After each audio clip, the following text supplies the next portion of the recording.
Deep Threat Sports Network. We're back at it again.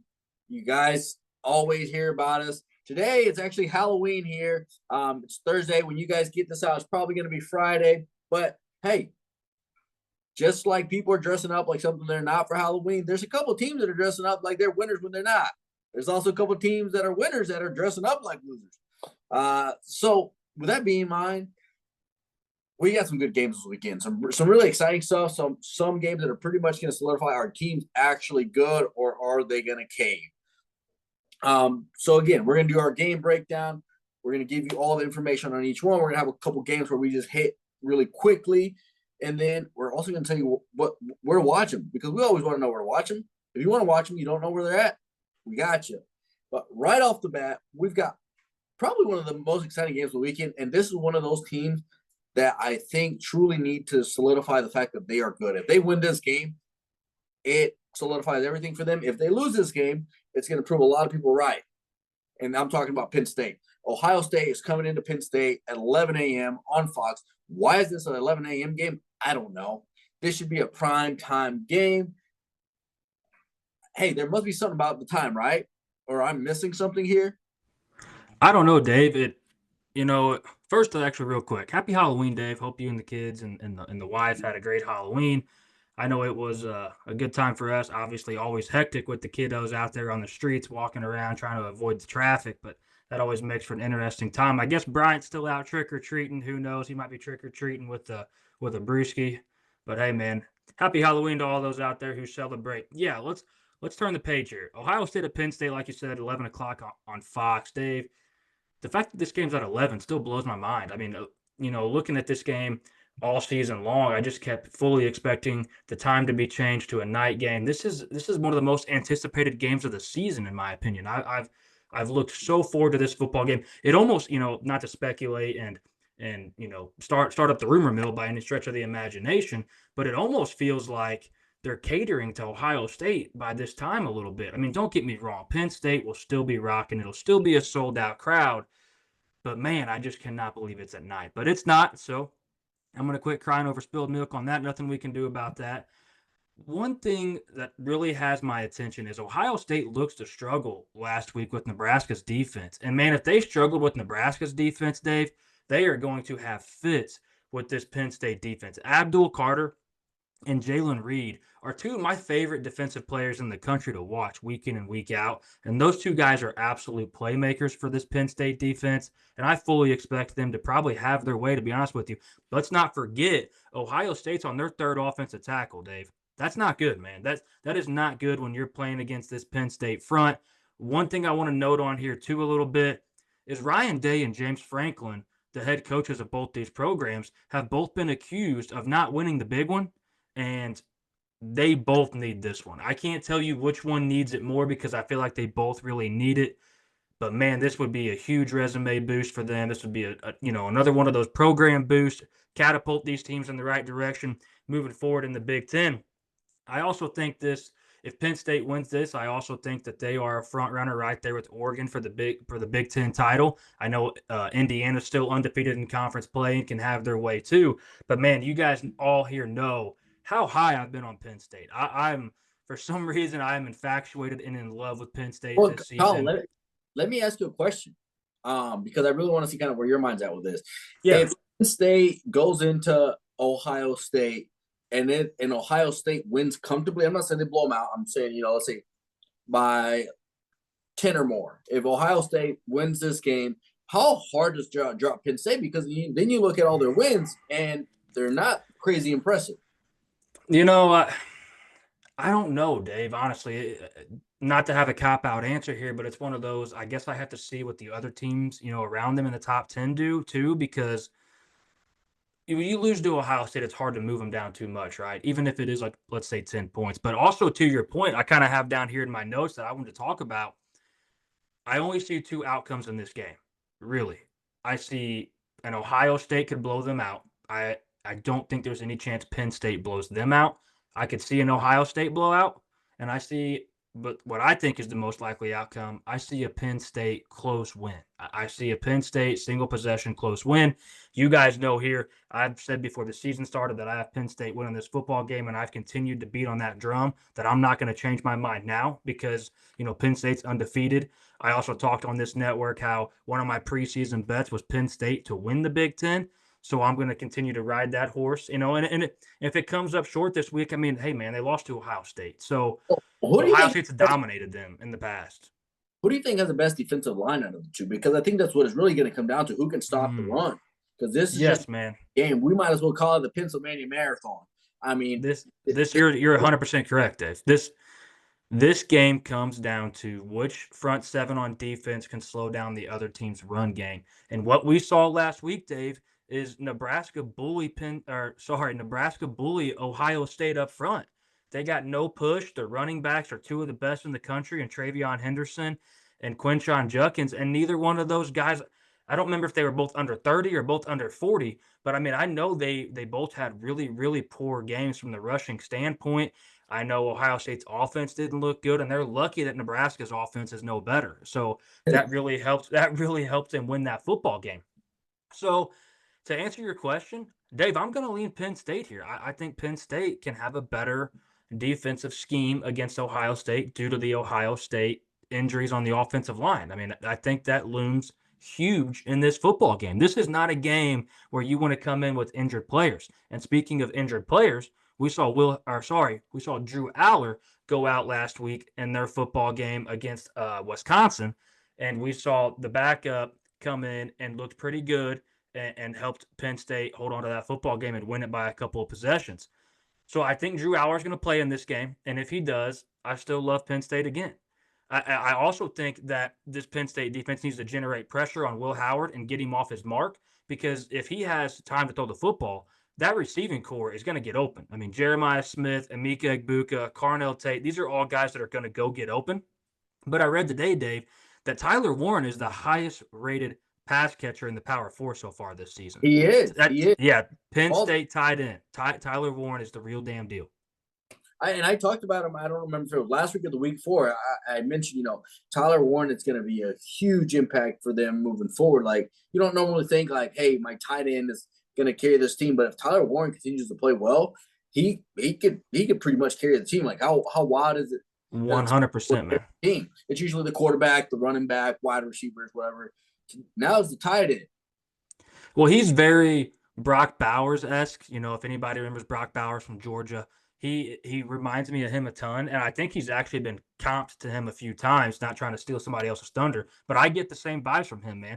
And the week you were talking about him, Dave, was the week that I think he threw a touchdown pass. I think he snapped the ball as the center, went down and had a touchdown reception in the end zone playing center. So, I mean, he's a do-it-all guy, and he is very, very important for this Penn State offense and Drew Aller. He's Drew Aller's security blanket, They need another one of the receivers to step up in this game. Harrison Wallace. We talked about Julian Fleming on here before, a transfer from Ohio State. Maybe this is like a prove-it game for him. Ohio State gave up on him, and he bounced to Penn State. So this could be a prove-it game for him. Also, we talked about two running backs for Ohio State that are really good earlier. Penn State's got a two-headed monster of their own in Katron Allen and Nick Singleton. I mean, there is 4 NFL caliber running backs in this football game. So to your point earlier, whichever team rushes the ball better, whichever defense stops the run better, hey, that's who wins this football game. Limit the explosive plays. The explosive plays really come from Ohio State. So Penn State needs to keep the play in front of them and limit that, and they can win this football game, no problem. Whew, hey, I think it's going to be a very exciting one. So make sure to tune in, even if it is at 11 o'clock. How is it at 11 o'clock? I don't want to dwell on that again, but gosh, dang, I cannot believe that. I mean, yeah, I don't know, because even you could say, hey, there were some good games this weekend to where you had to push them until 11 o'clock. But, there's no game where I would be like, wow, like, they don't deserve a prime time spot. I think they might. Them and actually our next game we're going to talk about, them and Texas A&M and South Carolina, are the two games that I think are the most relevant over the weekend, or the ones that are going to be most exciting, most hype, that most people are probably going to watch. So I don't know, man. I don't know why they did that. But again, Texas A&M, they got a primetime spot. Texas A&M is going to South Carolina at 6:30 p.m. and you can watch it through ABC. This game is, I think, is going to go very similar to Penn State Ohio State. Whose defense is better? Because let's be real, South Carolina with Lenore Sellers, they pretty much got a placeholder. He's not doing much for them. I think he's not even hitting 1,000 passing yards. I mean, there's running backs with 1,000 running yards.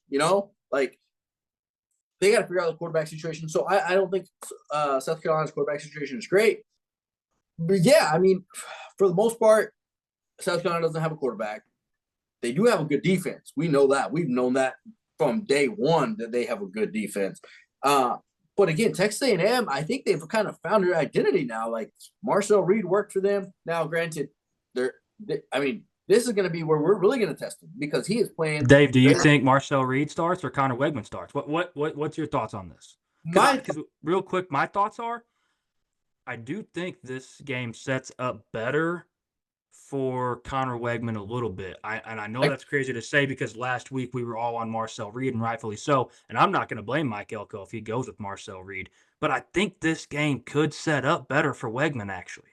Yeah, I agree. I think they'll have better – I don't know they'll be more efficient, but they, on paper, have better chance of going through the air.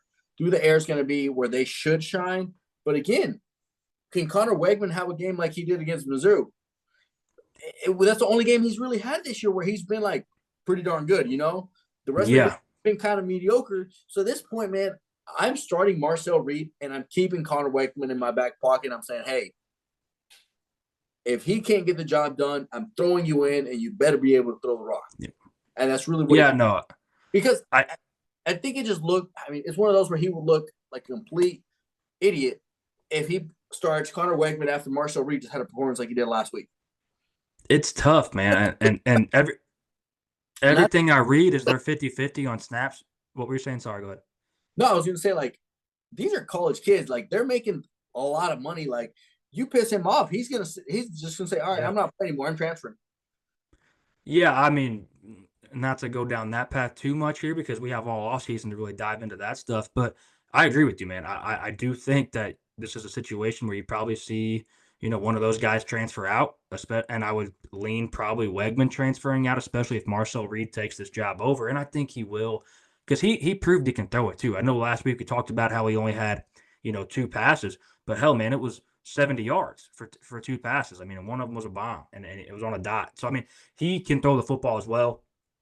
Talking about how Wegman is the better option for this game, I think, especially starting out, that front seven from South Carolina, man. We're talking about Kyle Kennard and Dylan Stewart, who on that defensive front for South Carolina have 13 combined sacks, Dave. These guys are game wreckers. They wreak havoc on offensive lines. They blow plays up. They shut the run down. These guys are legit. And then we talked about it all year. And then we talk about Wegman being the better option again. They do have a cornerback in O'Donnell Fortune who is absolutely lights out at the cornerback position for South Carolina. South Carolina's defense is why they've had some success. I'm not going to sit here and tell you that they've been the most successful team in the country by any stretch because they're not even close. But they have had success, and that defense is why, man. That defense keeps them in games, forces turnovers, puts them in good field position. And what's crazy too, Dave, is they don't seem to wear down. Like, it's like 4 quarters of this shit, man. It's 4 quarters of them in your face. They did their conditioning.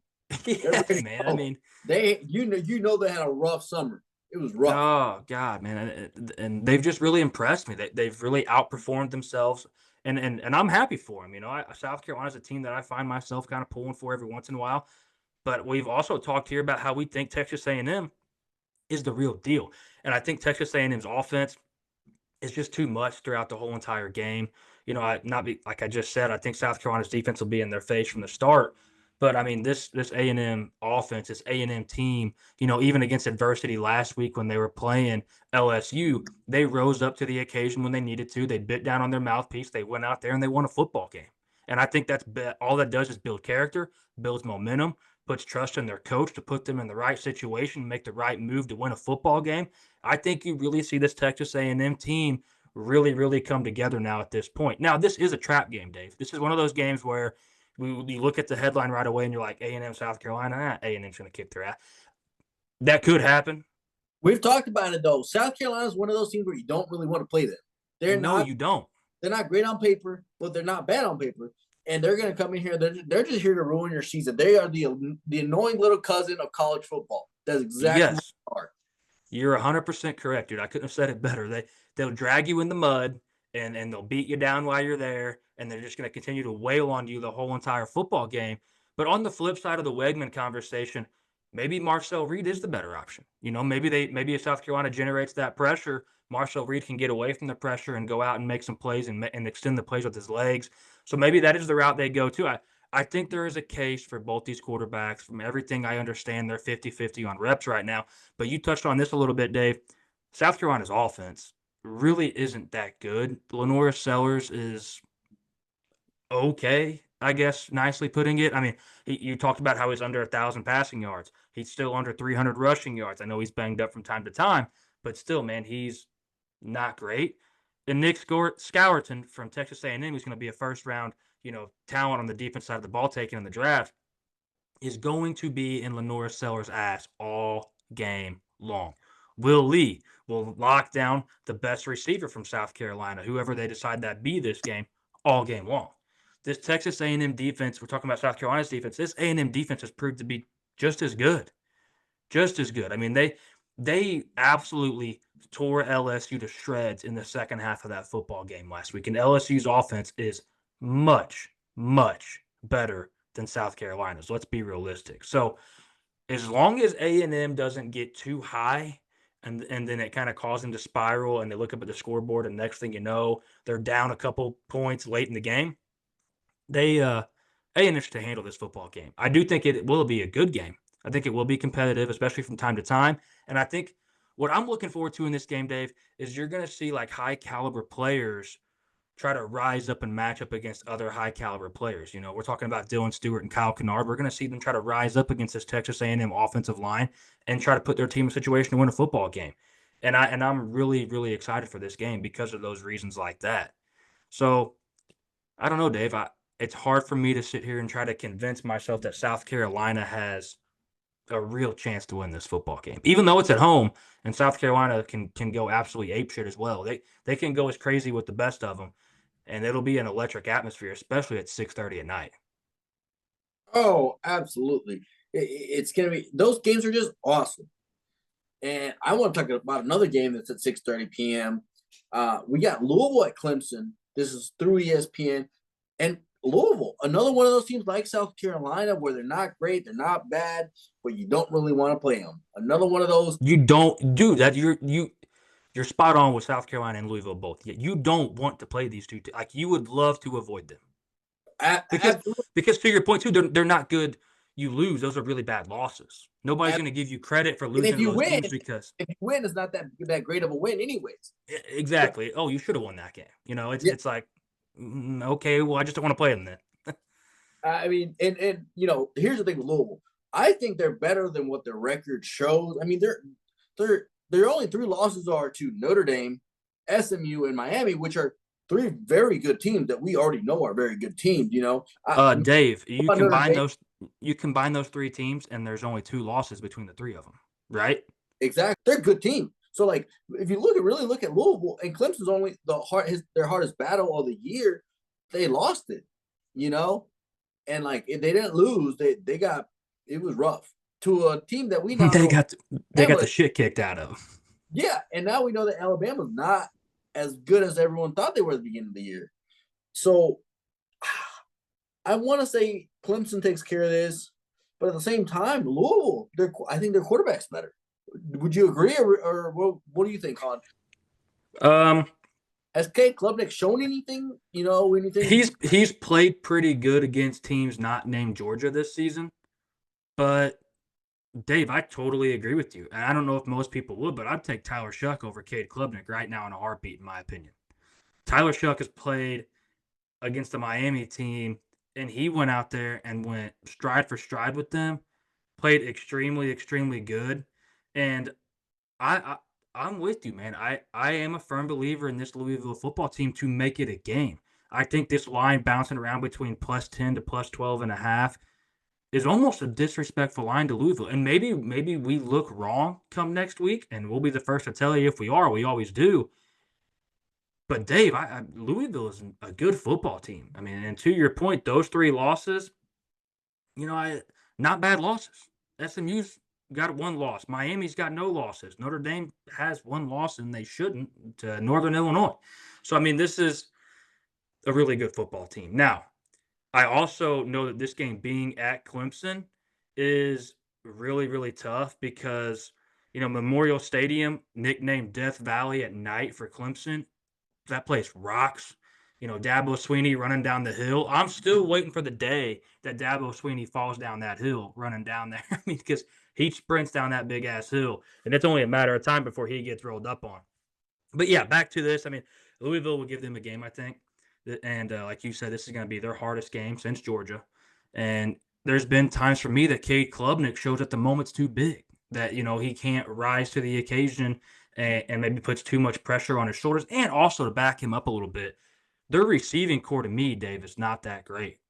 I mean, they have, a blue chip wide receiver freshman in Brian Wesco, and he's banged up. That's not good for them. I mean, so I really do think Louisville has the better offense. Now, I think Clemson has the much better defense, so I'm anxious to see what Louisville's offense can put up against them. But speaking of Louisville's defense, Ashton Gelotti is going to give Clemson's offensive line fits. He's one of the best pass rushers in the country. He generates tons and tons of pressure.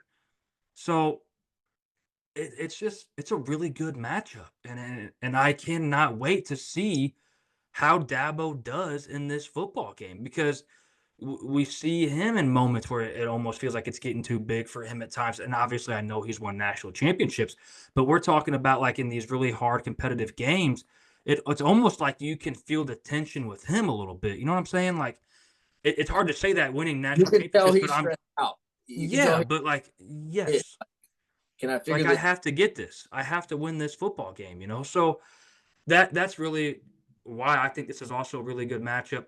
Clemson's rushing attack is better than Louisville's. That's the one area that I think they're better than on offense. Is Phil Maffa is an absolute monster out of the backfield for Clemson. So I think that is where they could gain some a little bit because Louisville's rushing defense is not that great at all. So I think if I'm Clemson, I'm really trying to attack them from rushing the football because I don't think Clemson's receivers can expose Louisville's secondary too much, to be honest with you. I'm just not sold on Clemson's, receivers. I'm not sold at the athletes on the outside position for them. But who I am sold on is Louisville's receivers. Louisville's got some really good receivers, Dave. I mean, we talk about Ja'Cory Brooks, who looked really good in all these games that he's played in. And back to the coaching a little bit.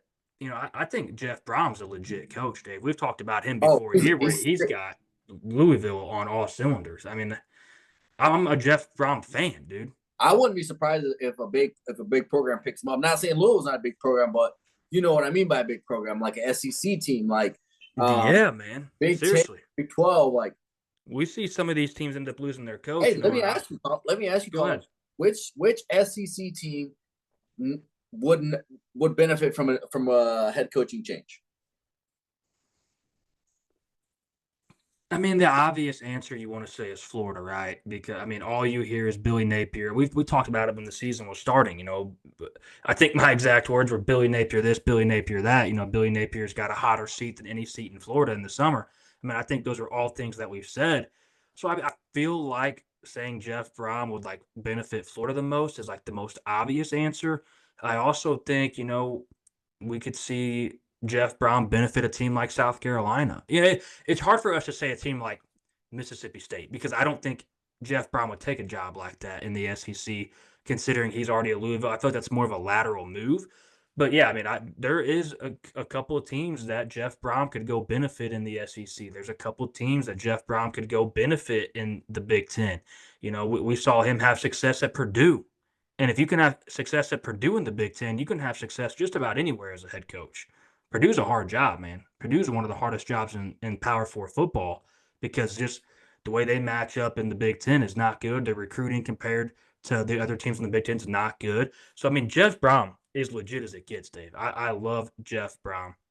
But one thing I'm going to leave you with here a little bit before we hop off this game is about Cade Klubnik.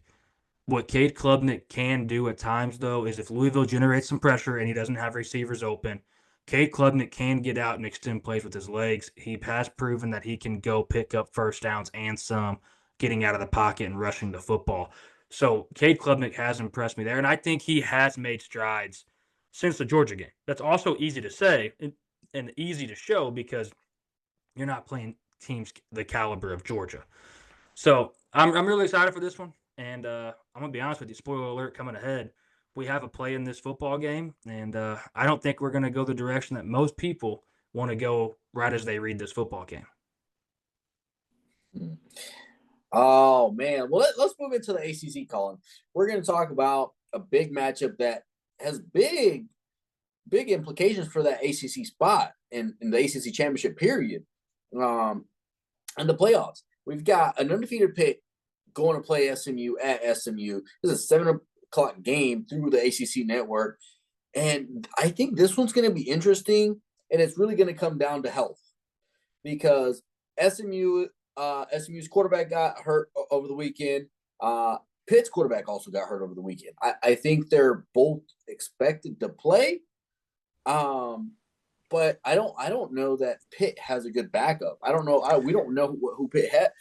So I think the team that will benefit, if let's say they both are out with their quarterbacks, I think the team that has a better chance is SMU, and I'm going to tell you why. Because SMU's backup is actually last year's starter. He was a starter up until he got injured. I believe it was a Navy game that he got injured on, but the guy was pretty good, throwing over 3,000 yards and 28 touchdowns.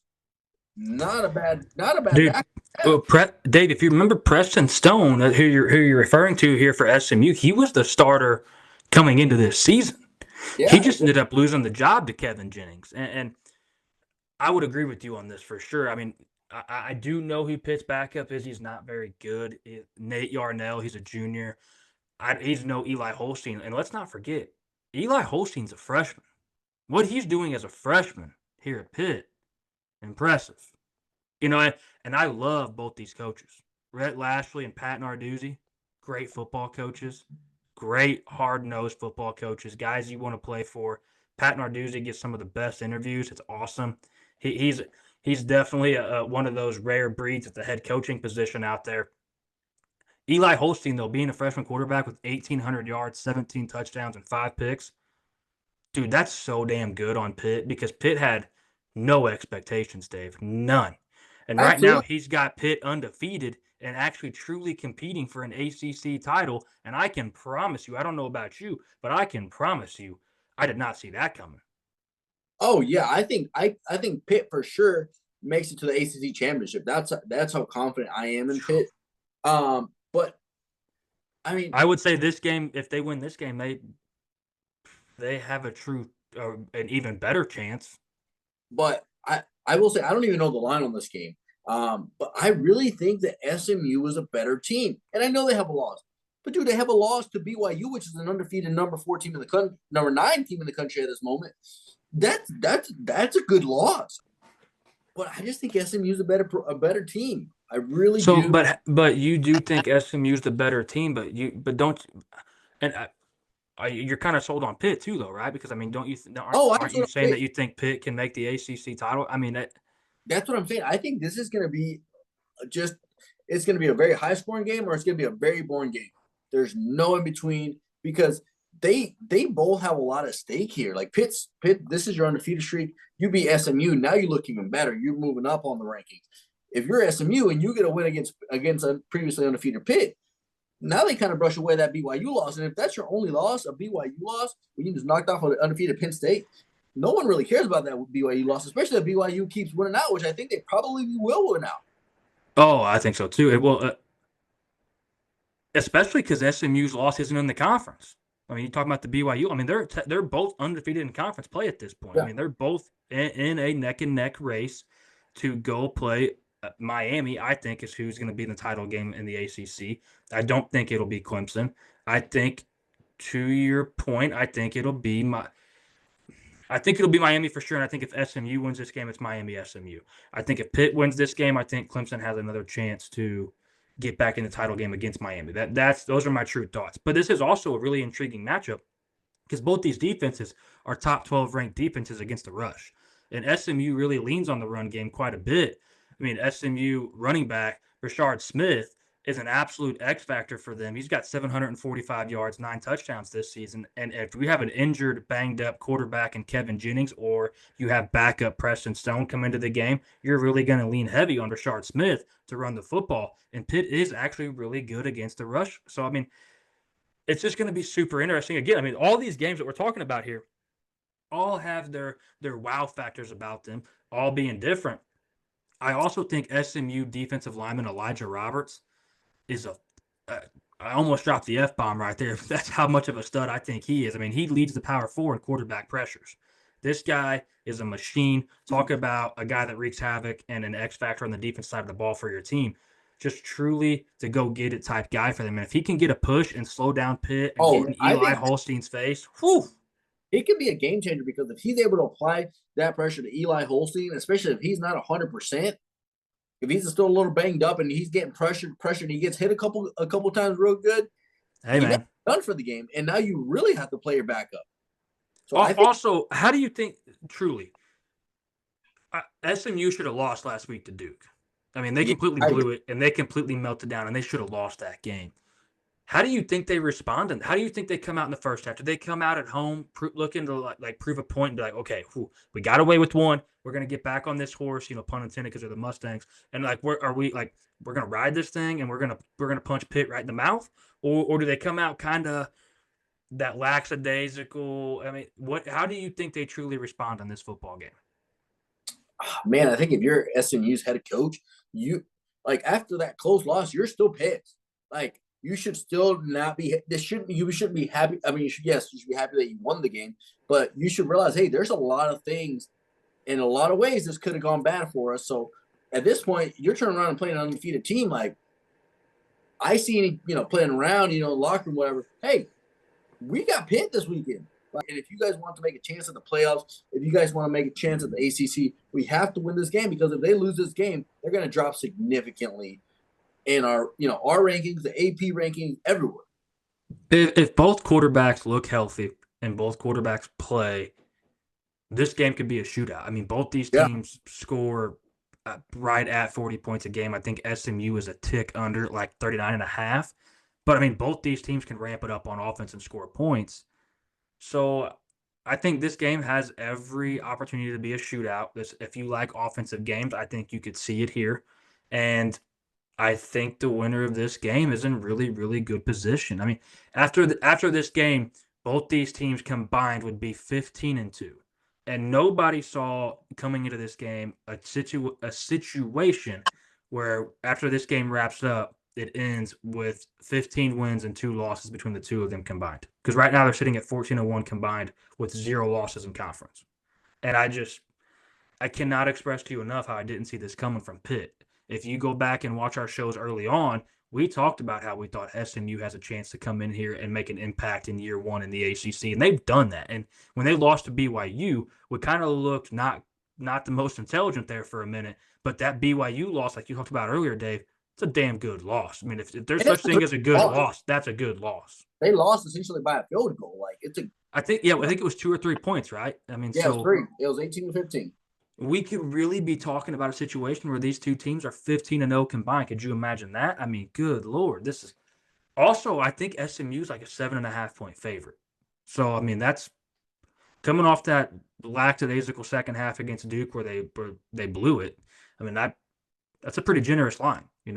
SMU will be rocking though. I mean, this fan base is really looking forward to this. I mean, this is all they've ever been asking for. They haven't been this good since Moby Dick was a minnow, Dave. I mean, so this is everything they want. I mean, this place will be rocking, and I'm still a believer in SMU, and I'm going to stay a believer in SMU. Hey, I've been impressed with the ACC. I've been very impressed with the ACC and how competitive that conference has been this year. Obviously, there's a couple people at the bottom of the conference that are, they got to figure it out. Florida State, which is supposed to be, weren't they supposed to be national champions or something like that? No, they weren't. Good Lord, man. Dead last. They might be dead. I think they're dead last in the ACC. Who would have thought? They have one win Yeah. on the season. Do you fire Mike Norvell?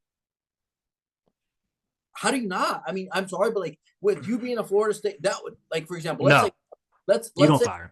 bro, man, but let's say Kalen DeBoer came in to Alabama and he went 1-9 for the season. How do you keep him? Like, how do you keep Mike? Here's If they here's the difference, though. Here's if the they difference in have that one win this situation. year, if they only have one win this year, do you still keep them? You Do you have still keep your you have a point, and I hear you, and part of me does agree with you. I've had this conversation like internally, like when I drive back and forth to work. All I do is rack my brain on college football, and I've had this conversation internally. But here's the difference between like the situation that you would give if Kalen DeBoer went into Bama and had one win at the end of the season. You could fire Kalen DeBoer for that because that was his first year at Alabama and it went so poorly. Mike Norvell had this team undefeated and looking to make a playoff run last season until his quarterback got hurt and went out for the season. So he's proven to me that he can win at Florida State. Now, where I think their problem is I think they had all their chips in one basket going for Cam Ward. And I think when Cam Ward chose Miami over Florida State, and then Florida State was stuck with DJ Uiagalelei, that's where things started to spiral for them right away. I mean, this offense for Florida State has no talent whatsoever, in my opinion. None, period. Nobody could ever convince me otherwise. The receivers drop more open passes than I've ever seen in my lifetime. They have no offense. I just don't think. I think Florida State has one game that is like, okay, they should win this for sure. Outside of that, I think a lot of these games they could lose. I mean, they could finish off. He's heating up for sure. I mean, you were all over that. Yeah, I mean, I don't know. We'll see. But let's keep talking about the ACC though. Next game I want to talk about is Duke going into Miami. Duke, I think, is a better team than what their record shows because they have good losses. And they're not. Again, we talked about the SMU game. They should have won that game. They just didn't know how to manage that game. And then Miami's undefeated. Like, it's Cam Ward. Well, we're talking about two teams right here that Duke should have another win and one less loss. In Miami, we've talked about before, should probably have one more loss than what they show, and they show a 0 in that column. And we have really stressed that we try to move on the best we can after those games are over, because if you lose, you lose, and you win, you win. There's no shouldas about it anymore. But in all seriousness, last week we talked about how if Duke has a better play call going for 2 for the win, they win that game. That was just a terrible play call. I mean, right decision to go, terrible play call. We said that last week. I stand by that. But yeah, Dave, not going to dive into this game or the next two that we have on the docket too much. Just going to kind of keep it brief on these 3 games. I think this will be a better game than some think it will be. I also am curious to see how Duke comes out after such a heartbreaking loss like that. They laid it all out there last week, and they looked good in the second half, especially. So Duke's defense really can slow down Miami's offense. It's a tough task at hand because Miami is star-studded across the board, obviously led by Cam Ward. This is another huge Heisman game for Cam Ward to prove that he can come out here and hang and bang on a defense that's been pretty good this season. But I just think Miami has way too many weapons for Duke, Dave. I think Miami handles them here. And, maybe in the beginning it could be a little dicey, but I think Miami grows the lead and stretches it out throughout the whole entire football game. This is also another early game. It's another 11 o'clock game. Yeah, 11 o'clock through ABC. But let's talk about later on that day. We're going to have Oregon at Michigan. This is at 2:30 through CBS. The big theme at this point of the season is health. How healthy are you? Do you have good backup? Like, can you survive a couple weeks without your players? Michigan's a prime example of it. Jack Total has retired. I think it was his 5th concussion. So 1 of 3 bad quarterbacks to play for Michigan this year. Hey, yeah. Might as well retire, man. Like, if you were, at least if you were winning games, you were crushing it, you were having a heck of a season, hey, give it a shot. Because I don't know if you guys know this, but there's really no concussion max for the NCAA. I'm sorry, but 5 is too many.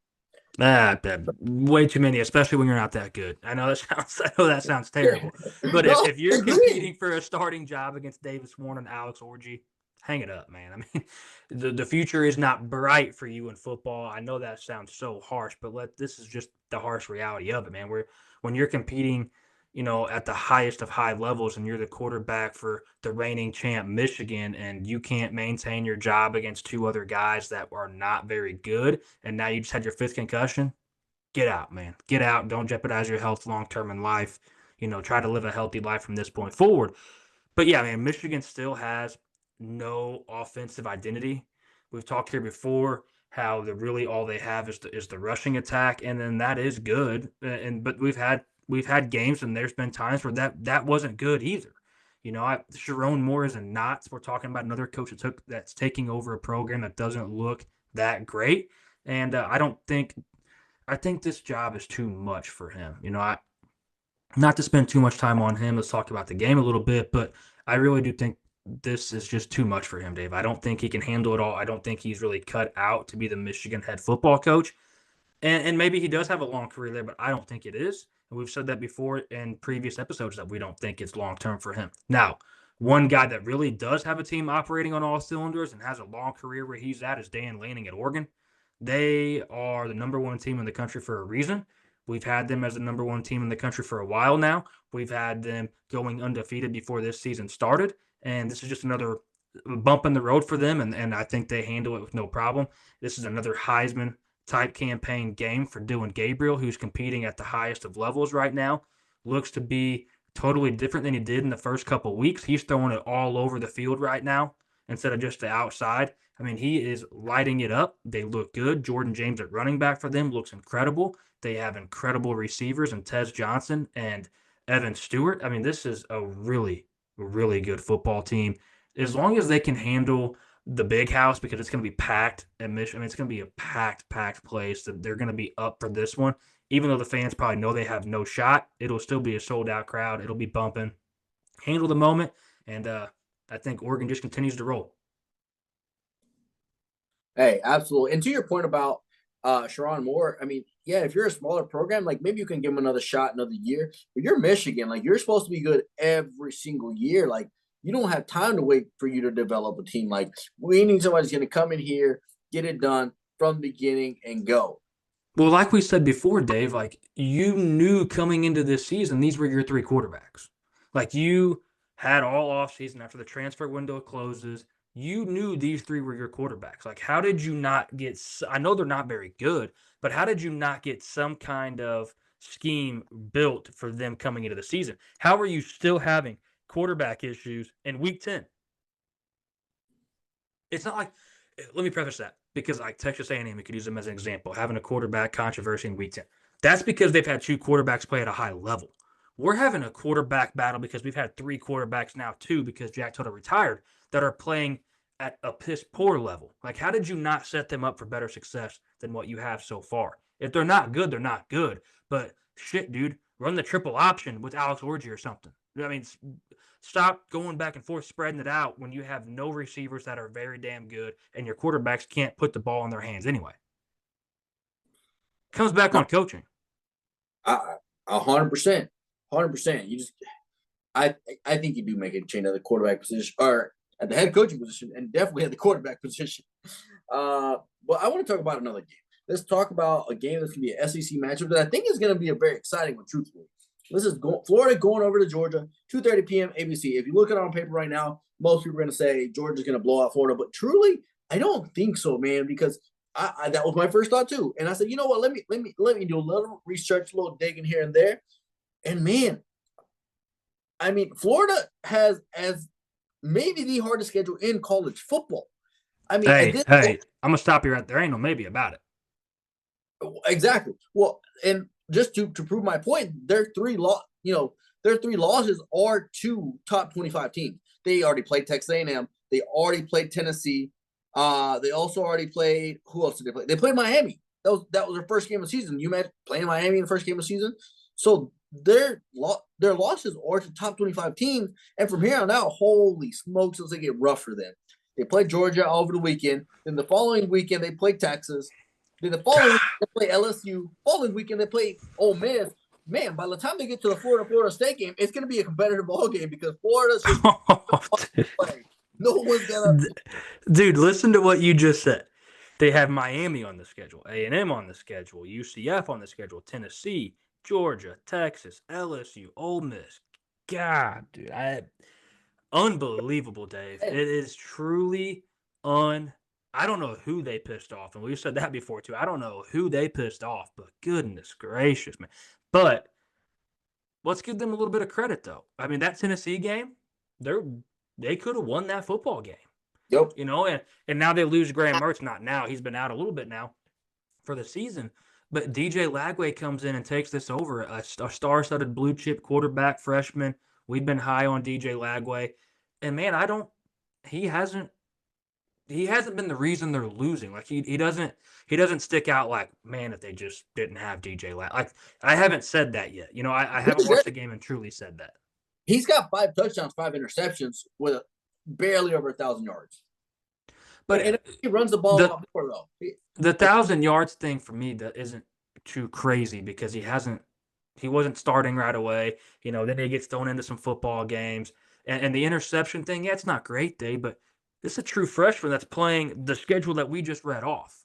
That's also true. That's a good point. I mean, good God, man. I mean, I cut him a little bit of slack because of that. And he can go get it with his legs.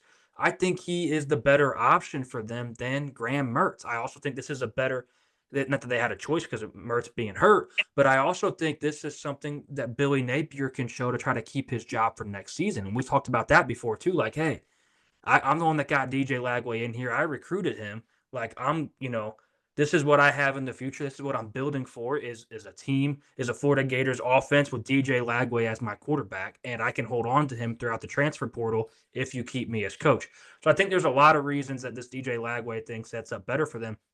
Let's talk about Georgia for a minute because they are a powerhouse program, obviously. And I'm with you. I think we're going to look up, and this is going to be a close game. Now, if we turn it on and Georgia's up by 40, I don't think everybody in the world is going to be shocked. But I do think because it's such a hard-nosed rivalry football game, I think this can be a close football game. I think Florida can hang in there. Florida's defense has been better than we've expected them to be a little bit down the stretch. I think they could maybe generate a little bit of pressure. And we've also talked here before. I know Georgia can score some points, but for some reason, Dave, I just can't get all the way in on that offense right now. I think Carson Beck is really, really good, but if I'm an opposing team, that receiving core doesn't scare me that much. There's something about them for me that I just can't.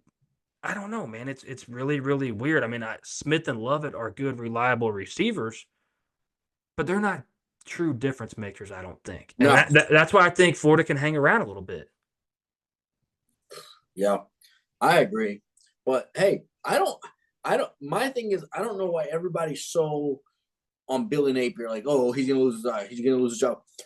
What do you? I mean, I'm sorry, but if he finishes out 500, that's a darn good season after what he's playing.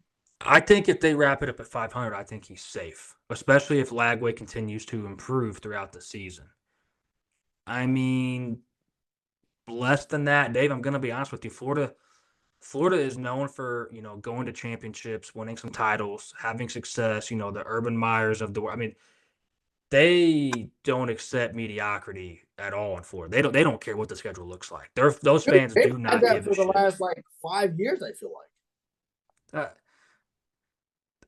They just they won't accept it. They won't accept it. Oh, well, speaking of, let's go to our very hot segment everybody loves. This is our book it segment where we tell you where to put your money. And so far, we're still in a positive winning percentage. We're winning more than we're losing, so that's always what you want to do. You don't want to be Florida State at 1-7. Not what you want. Don't want to be that. Over the weekend, we were 6-4, and our losses. Some of them were close. I mean, Oklahoma State, we had +7. FSU, Miami, over 54. They scored 50. Cam Ward couldn't give us one more touchdown and lock this one in for us. I didn't expect Florida State to score any points, but hey, they got two scores. Kansas State -10, and then SMU -12. That was against Duke, a game that they SMU was up 21-7, blew it. K-State, I don't remember what they stretched it out to. I think was it 7 or 8. that they were on track to cover and lost it. And they talk about a team that completely melted down. K-State and SMU completely melted down. But Dave, 6-4, we'll continue to take 6-4 every single week. But we're going to turn the page this week, and we're going to have a better week than that. We're going to give you the most bets of the season, I think, this week. Hey, and that, on the season, we're 47-36. So hey, let me know if you know somebody that's got a better record on the season for betting. Hey, breaking necks and cashing checks, baby. 47-36. We'll take that. Hey, 100%. But hey, let me go ahead and we're gonna go ahead and talk about our bets for this week because we got a lot of them. So hey, at least hit a couple of these. First one is Minnesota at Illinois. How's that game gonna go, Collin? Minnesota at Illinois, man. This is a hard matchup for me a little bit, but I also can't quite understand, Dave, why Illinois is +3 at home. Illinois has proven to us time and time again that we think they're a good football team. I mean, they are not a team that I watch and I'm just like, damn, they just really aren't good. And I'm not saying Minnesota's that way either, but Illinois at home, getting 3 points, I think it's the wrong team favored, Dave. We're going to take Illinois +3 at home. Book it.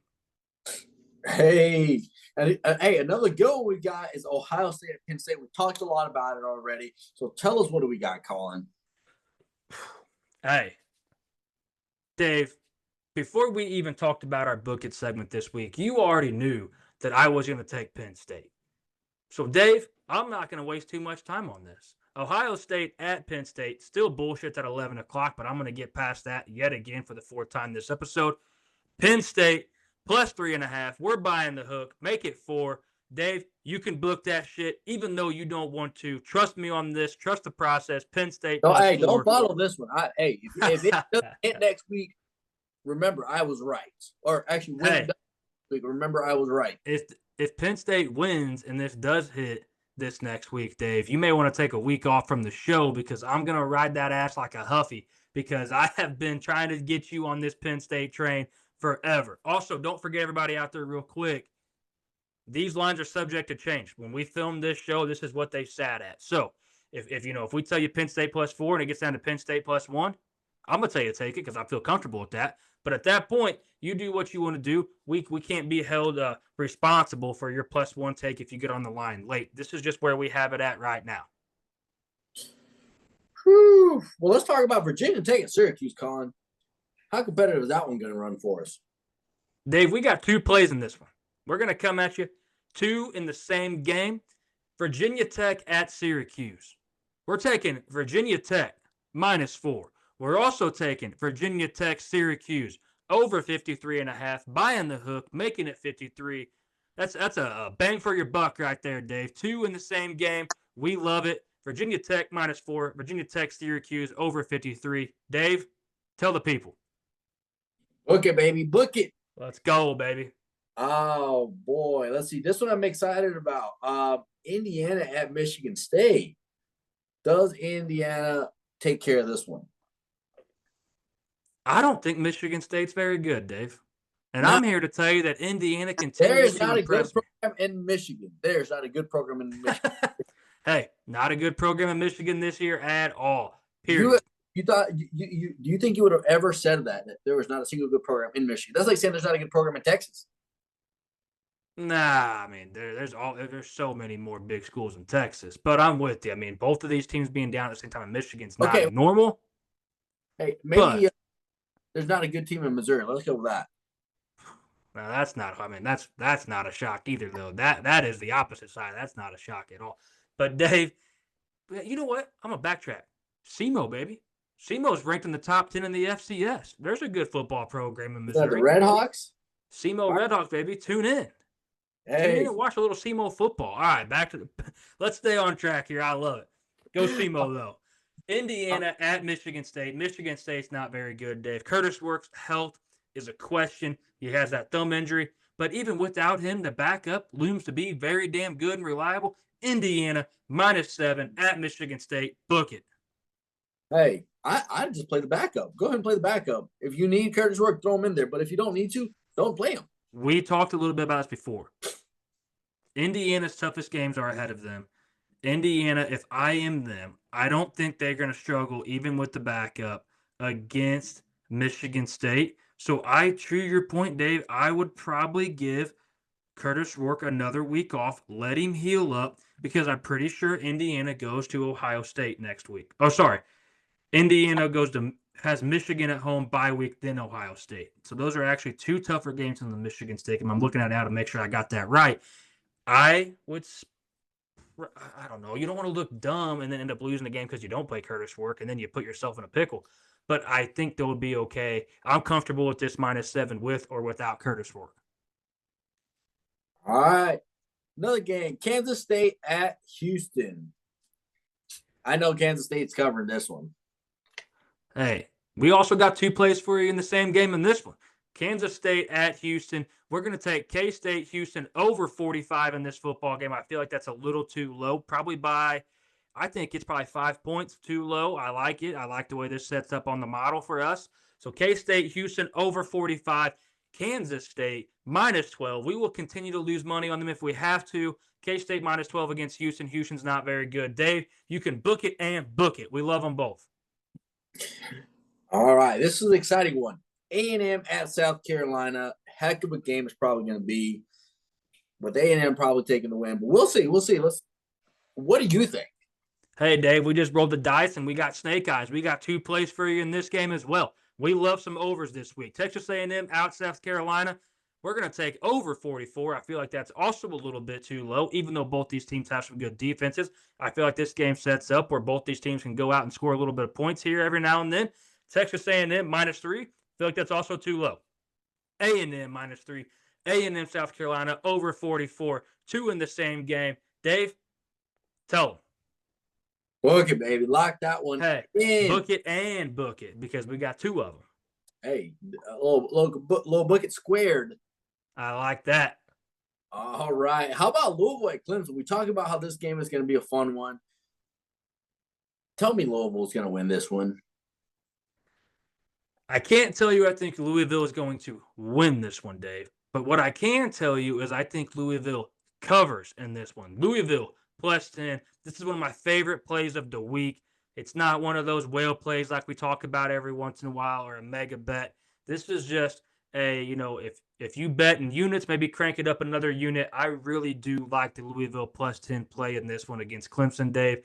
It opened up a little bit higher than that, getting bought down. So get it while you can at +10. Louisville at Clemson. Louisville +10's the play. Book it. Lock that one in, baby. Hey, our last game that we're going to bet on really is an undefeated Pitt going to SMU. How was that game going to play out for the Mustangs? Because, hey, their only loss is to BYU. We talked about it. They are a good team. And I think it's going to be a shootout. I do too, Dave. And we're taking this based on the fact that we think both quarterbacks are going to play. We think Eli Holston's going to play and be healthy. We think Jennings is going to play and be healthy for SMU. Pitt, SMU, over 57. And if both these quarterbacks are healthy and playing, I think this game comfortably covers the over. Both these teams score nearly 40 points. Dave, over 57 in this football game. Book that shit, baby. Let's go. Lock it in. You already know. We win over here. We don't lose. And if we lose, we're going to let you know. We're going to admit it. Well, Dave, saying that we don't lose might have just blew our cover and jinxed us. And we got 12 plays this week, and we may come back 0-12 after a line like that. No, I'm confident. I'm confident we know what we're doing here. And think about this, though, Dave. Think about this. We go 0-12. We're still 47-48 at that point. I mean, that's still not terrible. No. I'll take those odds to any casino. That's really what you walk into the casino. Those are the odds you really walk in with, to be honest with you. 100%. Every now and then you'll hit. Hey, thanks for tuning in, everyone. Whoa, hang on. Hey, whoa. We're only at 11, Dave. Don't forget the last one on the list, baby. Don't forget, we got another overplay. Oregon at Michigan. That over under sitting at 45. I think Oregon might score 45 by themselves. I think they very well can. Defense. We ain't scared of them. Oregon at Michigan, over 45, baby. Book it. Hey, lock it in before I forget about it, because if you don't lock it in now, you're probably not going to do it. So Hey, Hey, trust in Dan Lanning, trust in Dylan Gabriel. They will secure the rock. They're throwing the rock with all the confidence in the country right now. hey, you know what just happened though is we're gonna come back and wish we didn't bet that one. You kind of cut it out, and that's gonna be the one that doesn't hit, and we'll be like, "Gosh, dang it, we shouldn't have listed that one off." I mean, that's just usually the games that you forget to bet hit, and the games that you go ahead and bet don't hit. That's just the luck of the draw in the betting world. Oh, absolutely. But now, finally, thank you for tuning in. I know you guys didn't see Brian today. He was busy with some things, but he will be back with us on our review of the weekend. He'll still be providing that awesome knowledge. For today, you got me, David, and then you also got Collin. So still quality material. You know, you're looking at like a, I don't know, like I'm a Georgia, Collins like a Texas A&M. You know, Hey, what makes you Georgia? You know what? I don't like Georgia. You you can know be Georgia. Collins in Indiana. We know he loves him from Indiana. Hey, I love me some Indiana. You are right about that. But again, thank you for tuning in. Don't forget, this is going to drop on Friday for you guys. And then you guys get to know what's going into the weekend and what games to watch, where to watch them, what to look out for. Hey, Dave, tell the people the most exciting news we've got. Tell them what's in. Hey, we got our tumblers. We should have probably brought one to the podcast to show you guys what they look like. That probably would have been smart. We've never But claimed to hey, be smart. We just claimed to know sports. We never claimed to be smart. hey, all I'm saying is for those of you that follow us on Facebook, you guys have seen it already. We posted it. We're going to keep you guys posted on what you have to do to get you a nice, awesome tumbler. Hey, it's leak proof. It's stainless steel. You're not going to get no lead poisoning. You can't beat it. That's good. Hey, that's good. You want to avoid the lead poisoning. So we made sure we took care of that for all of our fans out there to avoid the lead poisoning. Also, they're engraved with our logo. The sweet logo behind Dave, as you see right now, is what we have all on the tumblers for you guys. We are yet to decide, how we're going to go about our raffle. I think we have 3 or 4 that we're going to give away. And if you're not close, we'll make sure we get them shipped to you. As of right now, we are not selling them outright. We've had a few people reach out to us to buy some tumblers. Something that we are looking at is making another bulk order and just offering them up in our Deep Threat Sports Network store. We hope to put together down the road. Maybe have some hoodies and collared shirts and stuff like that on there as well down the road. But we will keep you guys in the loop on that. We will also update on all of our socials how to be a part of the raffle for the tumblers, and we will announce the winners on our socials as well. So with that being said, Dave, our socials are, you can follow us on X at DT_sports_, Instagram Deep Threat Sports with a Z, TikTok Deep Threat Sports Network, Facebook Deep Threat Sports Network, YouTube Deep Threat Sports, Spotify Deep Threat Sports. Make sure you're tuning in to us. Lots of quality content all the time. Our college basketball show will be taking liftoff here before too long. Our head college basketball guy has a wedding this coming weekend. I know a wedding, at the end of October, beginning in November is crazy. We got deer season and all the sports are kicking on all cylinders. Also, congratulations, I guess, to the Los Angeles Dodgers winning the World Series yesterday. It's tough to even get that out of my mouth, but we're covering all the sports, so we got to make sure we have unbiased opinions along the way. Congratulations to the Dodgers.